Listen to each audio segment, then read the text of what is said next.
So what's the recipe for great communication?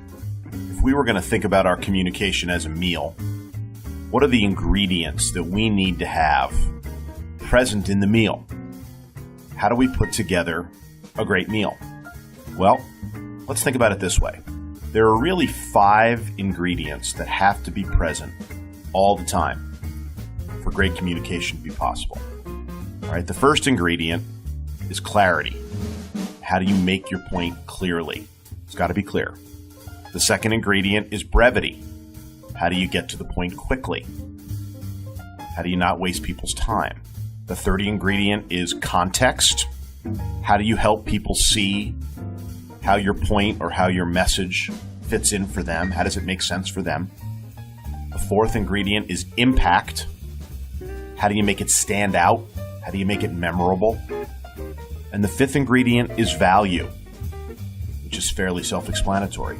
How do you make your message valuable for the people who are consuming it?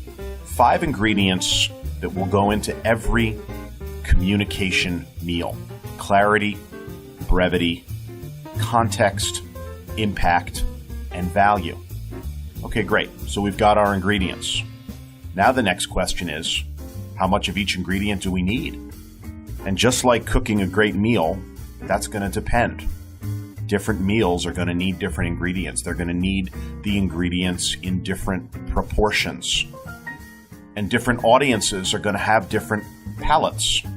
They're going to want different things out of their meal.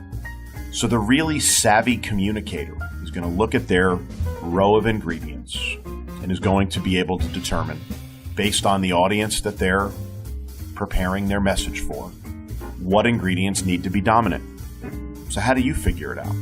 Well, when do we need clarity to be an important ingredient? Well, when there's a lot of complexity around the situation or around the issue, you need to make sure that your message includes plenty of clarity so people understand what this is really about. When do we need a bit of brevity? Well, when time is short, when we think attention spans are short, when your audience is going to be very, very senior, you want to make sure you have enough of the brevity ingredient. How about context?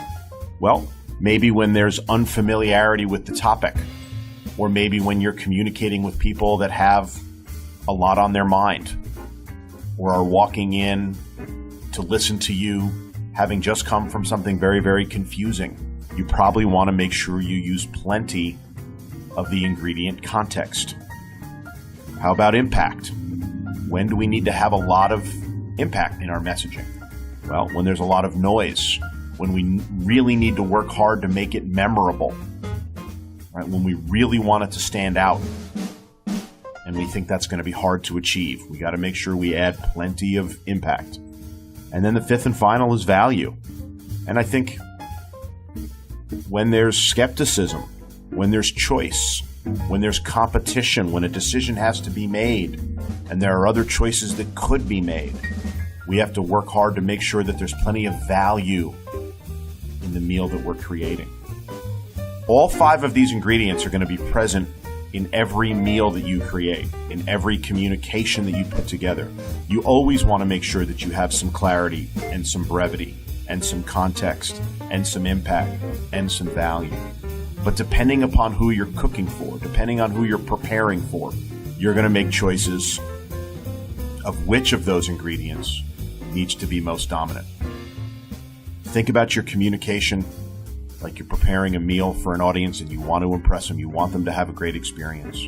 And different audiences have different palates, which means you have to adjust the ratios of the ingredients depending upon the situation.